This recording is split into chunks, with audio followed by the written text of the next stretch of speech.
Moi, c'est Jessie Lebon.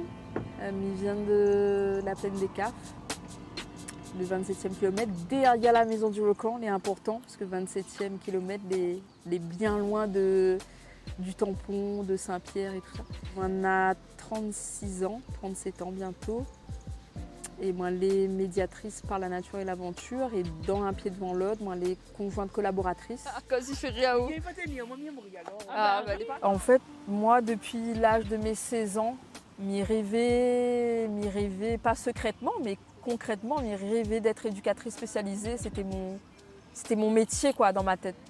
Moi, on avait l'impression que les éducateurs, c'était pour moi un exemple de posture. Et du coup, c'était le métier que m'y voulait faire. Et de fil en aiguille, m'a rentré dans ce parcours en fait social. De l'autre côté, on a peut-être des enfants. Un pied devant l'autre, pour moi, c'est vraiment une aventure qui était vraiment pas prévue. C'est la définition même de l'aventure, de toute façon. Et Un pied devant l'autre, pour moi, au début, c'était un mystère, un peu de loin comme ça. M'y voyais Julie monter son projet, faire ce qu'elle était en train de faire. Et moi, j'étais très sceptique sur le projet. Et voilà, c'était du scepticisme, du mystère pour ensuite aujourd'hui devenir une entreprise dans laquelle m'y investir moi. On utilise le support vidéo pour permettre aux gens d'avoir un autre regard sur eux-mêmes. Au départ, c'était que des petites photos. Et en fin de compte, juste les petites photos, mais ils voyaient les réactions des gens sur Facebook, par exemple, ils disaient « Ah, vous êtes content de voir ça, vous n'avez pas compris que tu es comme ça, etc. etc. » Et au fur et à mesure, nous avons intégré la photo et à la fin, nous remettait sur une clé USB pour les participants les souvenirs de toutes les photos. La vidéo a été un support pédagogique et éducatif. Il permet à vous de remémorer à vous ce que vous avez été capable de faire. Donc voilà, il sert à tout ça, là, avec deux supports différents, mais deux supports incroyablement puissants pour montrer ce que vous êtes capable de faire. Quand on a fait l'arrêt dans le trou, souvent les gens ils pensent rien qu'à la nature, mais il y a l'aventure qui va avec, et c'est le cocktail de ces deux-là que va faire que n'aura pour nous des effets sur les gens, sur le groupe. La nature, c'est l'émerveillement et tout ça, mais c'est aussi pour moi, dans mon fonctionnement, c'est aussi des peurs.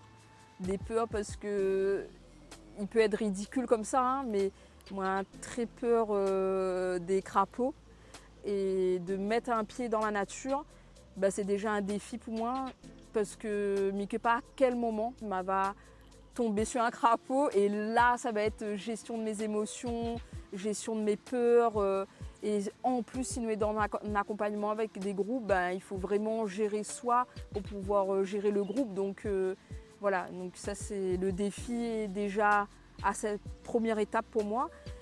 Et ensuite, il y a d'autres défis, comme monter au Piton des Neiges, mais c'est pas que ça pour moi le défi. C'est d'échanger avec des gens, d'aller à la découverte de soi-même, d'aller à la découverte de l'autre. Voilà. Donc ce défi, c'est tout ça. Un pied devant l'autre, il permet à moi aussi d'aller découvrir et questionner à moi sur la nature. Et aujourd'hui, on a un rapport à la nature complètement différent d'il y a quelques temps. La nature, pour moi, c'est une très grande force, à la fois spirituelle, mais aussi une force. On ne peut pas défier le vent, on ne peut pas défier les cyclones, le volcan, la lave. Et pour moi, c'est une très grande source d'inspiration en termes d'humilité.